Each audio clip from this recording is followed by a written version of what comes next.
I'm sure she's just driving and can't answer her phone. She'll be here any moment.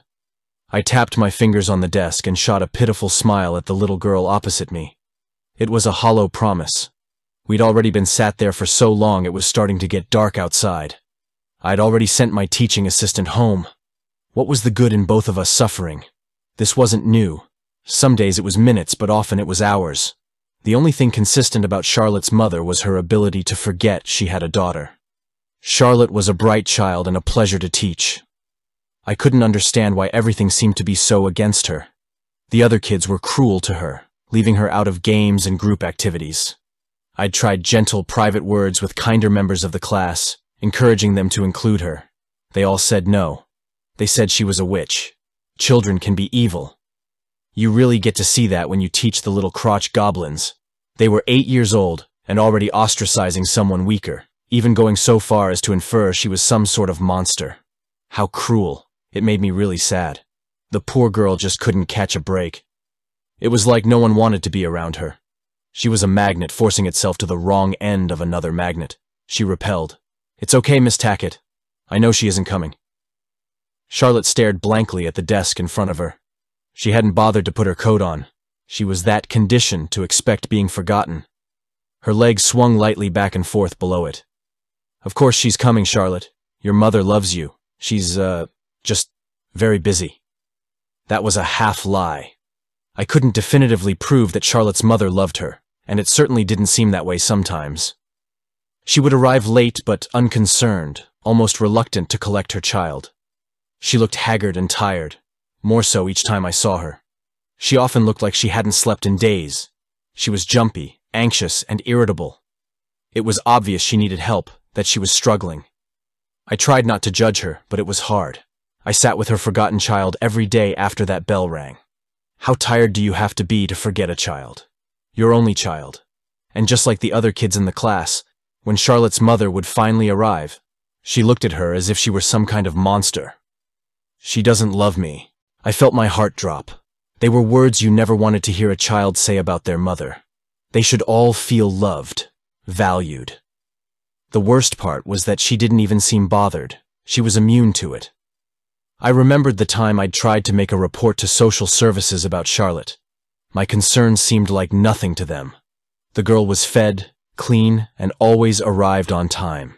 She wasn't withdrawn from school and didn't seem bothered by her lack of friends. We can't investigate a mother for lateness just because it irritates a school. That was what the lady on the phone said to me. Then she hung up. I tried. I really did. I wanted so badly to help Charlotte, but I didn't know how to. I wasn't irritated by sitting with her like the social worker in Farid. I just knew there was more to it. I could feel it. What makes you think that she doesn't love you? I asked, desperate to draw out something that could help me help her. She's scared of me. What do you mean she's scared of you?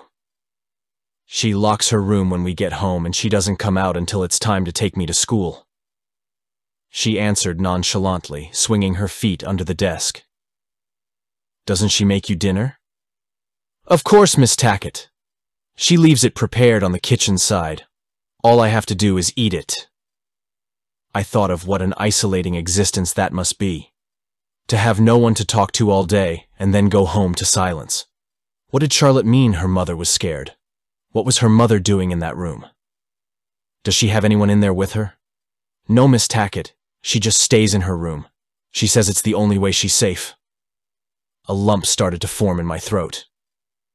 If she only felt safe in her room, then why didn't she keep her daughter in there too? What was wrong with this woman? Why wouldn't she be safe? I asked, struggling to reel in my own curiosity. Because I'm there. I told you she's scared of me. Her words were jarring. It took me a few moments to compose myself. It was a baffling thought, that anyone could be frightened of such a sweet young child. Why wouldn't she be safe with you? What does she think you'd do to her? Because I'm a witch. She thinks I might hurt her. Charlotte continued swinging her legs under the desk, her vacant state resident on her face. It broke my heart. I started mentally preparing a lesson on the effects of bullying. She was so confused, she's twisted up the cruel taunts and the abuse at home. and started to consider herself a monster. It was devastating. "Charlotte, you aren't a witch. You can tell me if the other kids are mean to you. I'll talk to them. Why do they call you that?" I fought back tears. I'd thought that getting into teaching would be fun and fulfilling, but pupils like Charlotte were haunting. They worked their way into your thoughts long after that bell had rung. Because I broke Stephanie's arm, with my mind. I was taken aback at her answer. I remembered the incident she was referring to. It was early into the school year, and Stephanie tripped on the playground. She broke her arm in 2 places. It was nasty. A few other kids started a rumor that Charlotte had used her witch powers to do it. They had all stopped standing near her outside after that, despite my protests and pleas. They'd hammered it in so hard that it was her fault that Charlotte started to believe it. "Stephanie fell, Charlotte. You didn't do it. I made her fall. You don't have witch powers. The other kids are just mean." I practically screamed, trying to contain my rage. That was unprofessional. I know. I shouldn't have been discussing the other kids, and especially not my feelings on them, with the victim of their targeting. I couldn't help it. I just wanted to see her smile. The rhythm of her swinging legs ground to a halt, and she turned to face me, vacant eyes locked with mine, and suddenly not so vacant anymore. She laughed.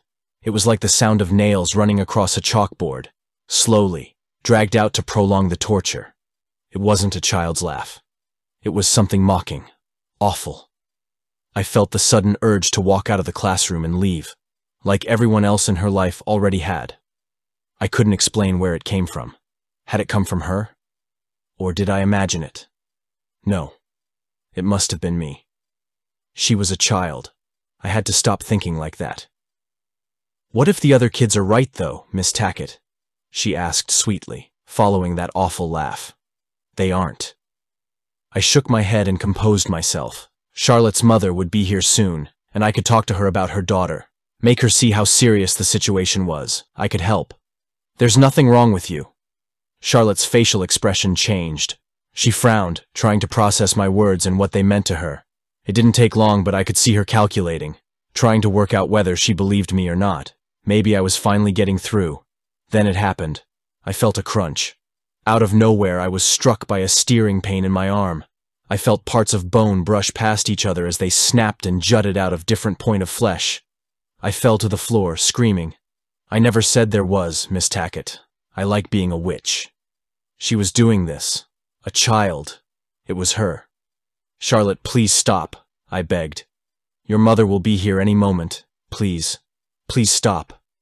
I pleaded, desperate for her to stop hurting me. Her eyes weren't so vacant anymore. They focused on me with laser precision, reveling in my realization that I'd gotten it all so badly wrong. I thought about how terrified her mother must have been, about how I hadn't listened to her classmates' concerns. All I'd ever seen was a victim.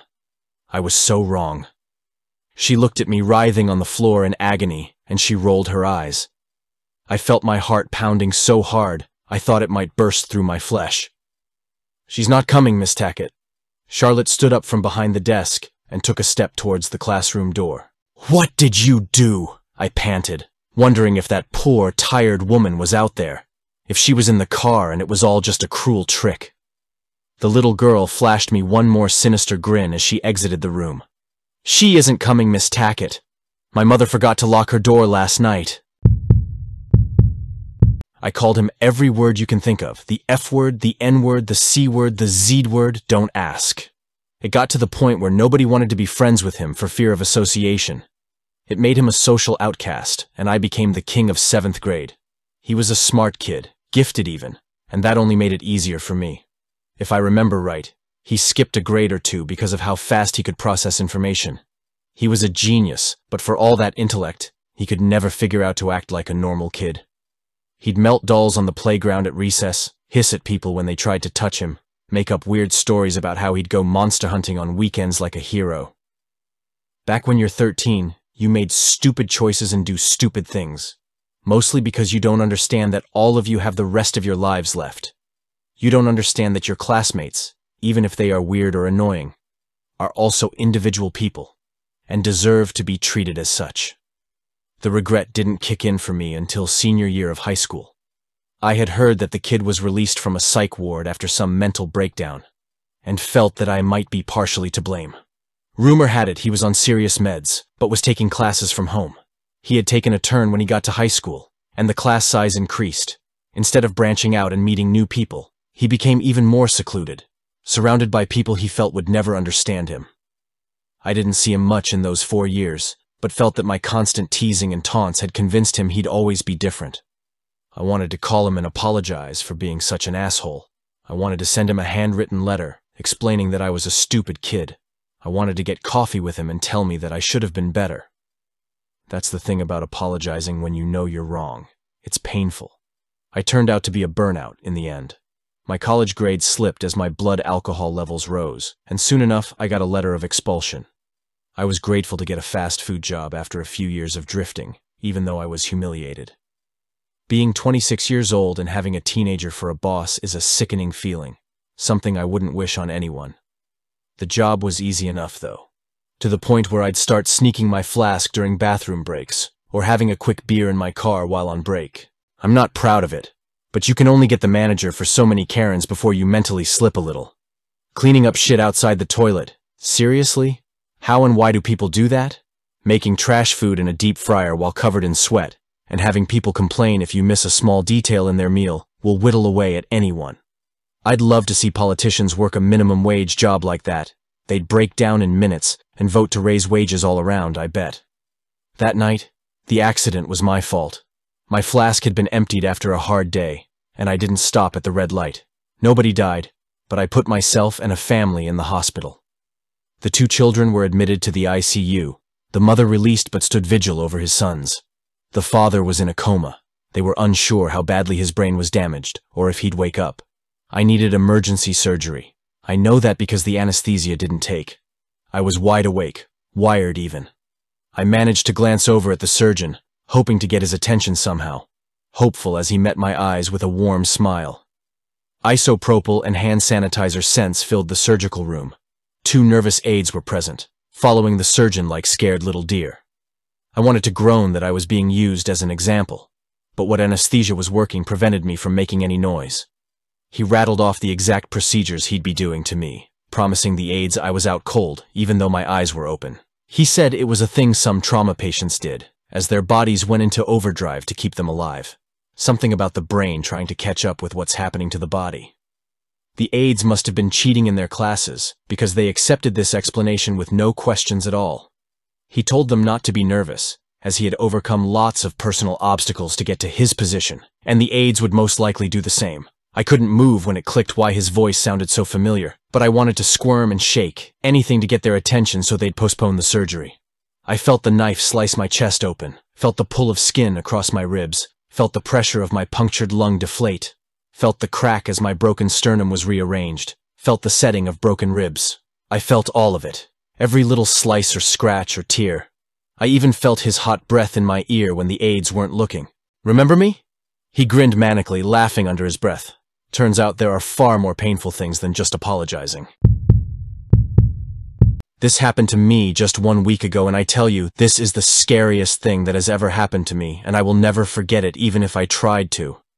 This experience will haunt me for the rest of my life. Even now, as I am typing this, my body won't stop shaking. I remember it like it was just yesterday. My day started pretty normal. I woke up, went to school early, and started my daily ritual. You see, I have this hobby of going to school early and walking on the school grounds and through the school halls. Our school is just near our house, so it doesn't bother me that much. I just think of it as a daily exercise. I arrived at school and went to our room that day early, and as usual, I'm the first one to arrive. So I went out of the room and started my daily exercise. I walked around the building first and went out to get some fresh air. I went back about 20 minutes later, and usually when I get back, I will only see about 3-5 of my classmates already there.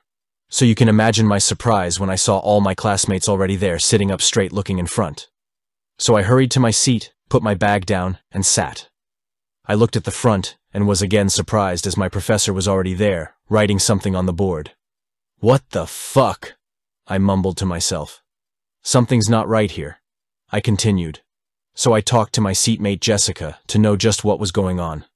Hey, You're all so early today, huh? I said, but she doesn't seem to hear me. Even our professor is early. Did he announce something last time? I continued. No answer. She was just sitting up straight looking in front. She was so focused that she doesn't seem to move or breathe. So I asked again, "Hey, are you okay?" Again, no answer. I looked around and realized that everyone was doing the same thing, sitting up straight and looking in front. At this point, I was starting to get creeped out. So I just looked in front and see whatever our professor was writing. He was standing up straight-faced back from me and writing something on the board. I didn't understand it, but it looked like it was in another language. So I just wrote it and decided I would just look it up later on Google. It said, "Haec ipsa, hoc est somnium." As I put my notebook in my bag, I could see Jessica in my peripheral vision looking at me. I looked back at her, and I was horrified as she was staring at me with her eyes wide open, and she was smiling. "What the fuck, dude?" I said out loud. I expected to see her laughing, but she didn't. What she did next was the reason I am writing all this. Her smile grew wider. It was like her mouth is stretching. At this point, she was smiling from ear to ear, literally. She was not done yet, because as I was staring at her and couldn't do anything, her head started to move. At first, she was staring at me sideways, but her head, it surpassed the normal head's limit. It was rotating clockwise, and I can hear cracking noises. Oh God, the noises I could never forget. Her head stopped rotating, and it was now upside down. I screamed. I screamed my lungs out, but I still couldn't do anything. I started crying. My heart was beating so fast. I tried to get up, but I couldn't. So I just looked away from her. I wish I didn't. I wish I just closed my eyes. I looked away from her and saw every one of my classmates in the same state. Heads upside down, eyes wide, smiling from ear to ear, staring at me.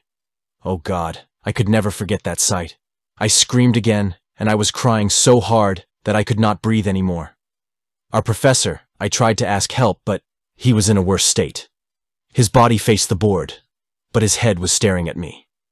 And it was upside down, eyes wide, smiling from ear to ear, staring at me. I felt helpless. I just buried my face to my hands and faced my head down on my chair. I must have fallen asleep because I woke up with someone shaking me. I looked up, and it was Jessica. I screamed. "What happened to you?" Jessica said. "You were crying in your sleep and everyone was looking at you," she continued. I looked around. Everyone was laughing at me, even my professor. "What were you dreaming of?" "Your grades," my professor said. Everyone laughed again. "You should just go home for today and rest. I think you're just tired," he continued. I should have felt embarrassed, but I felt happy. Happy that everything was just a dream and it was back to normal. Or so I thought. I went home, into my room, and dropped my bag. Wait. In that dream I wrote something, right? I thought to myself. So I looked at my notebook, just in case. I felt my stomach twist when I saw it. Haec ipsa, hoc est somnium.